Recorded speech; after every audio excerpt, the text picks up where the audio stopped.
Assalamualaikum warahmatullahi wabarakatuh. Perkenalkan nama saya Muhammad Satria Ramadan, NPM 2320502084 dari kelas C, Teknik Mesin 2023. Di sini saya akan menjelaskan tentang proses produksi, analisis, dan jobsis keadaan mobil atau sistem diferensial dari mobil.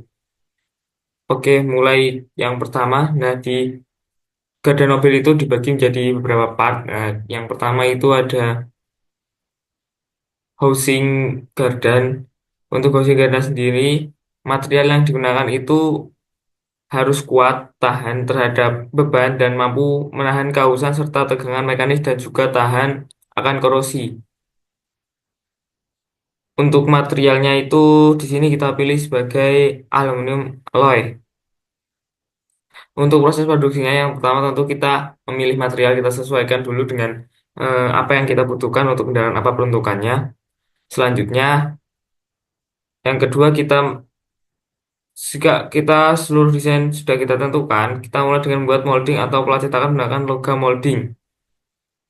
Setelah itu kita memanaskan aluminium yang kita pilih tadi sebagai material yang sudah kita pilih untuk hingga mencair atau dilebur pada suhu sekitar 660 derajat Celcius. Selanjutnya, aluminium cair tersebut kita suntikan ke dalam cetakan atau molding dengan menggunakan tekanan tinggi. Setelah itu kita biarkan mendingin dalam cetakan dan kemudian mengeras. Setelah itu kita selesai cukup, komponen tersebut kita keluarkan dari cetakan dan melalui proses turning. Selanjutnya kita menggunakan mesin CNC untuk membuat lubang kecil pada pemasangan jalur on oli dan detail-detail kecil lainnya. Selanjutnya finishing dengan deburring, anodizing, powder, dan memberikan perlindungan tambahan dan juga tambahan yang lebih menarik. Oke, yang selanjutnya itu ada rear cover. Untuk rear cover sendiri ini, material yang digunakan yaitu aluminium paduan A365 atau ADC15. Nah, kelebihan dari material tersebut yaitu menggunakan hasil produksi yang dihasilkan itu lebih ringan sehingga bisa menambah efisiensi bahan bakar kendaraan serta juga meningkatkan performa kendaraan tersebut.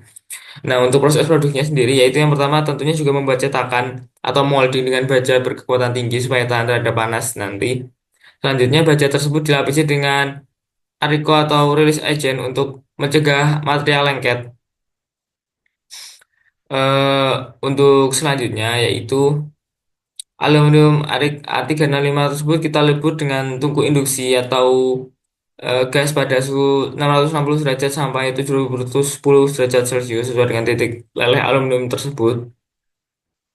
Selanjutnya kita tambahkan flux untuk menghilangkan kotoran dan juga oksida yang terdapat di dalamnya. Selanjutnya aluminium yang sudah cair tersebut disuntikan ke cetakan dengan tekanan injeksi sekitar 50-200 mPa. Selanjutnya didinginkan sekitar 60 detik.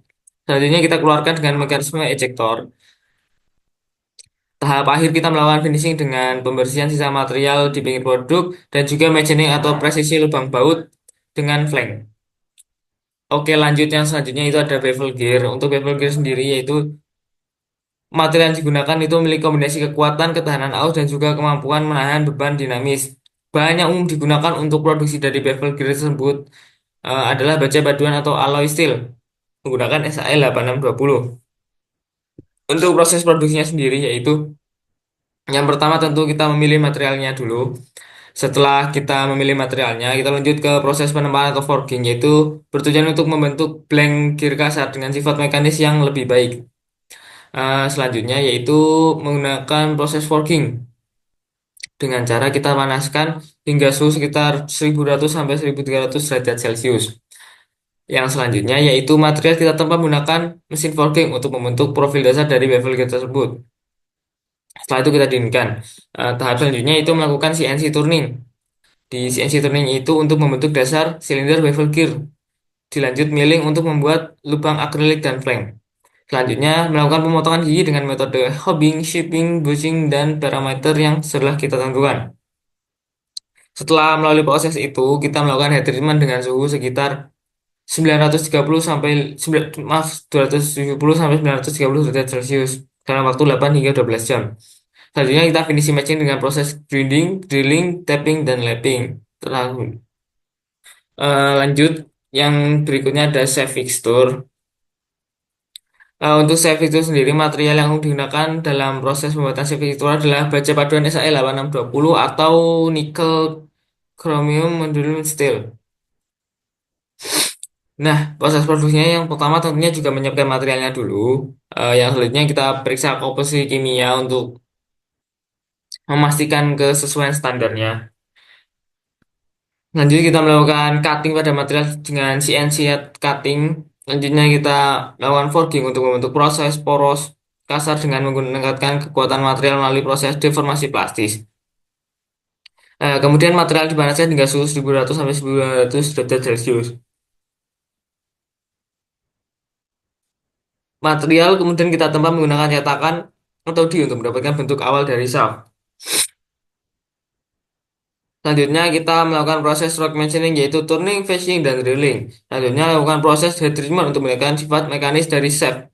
Selanjutnya kita akan bersih dengan suhu 870 sampai 930 derajat Celcius dalam waktu 8 hingga 12 jam.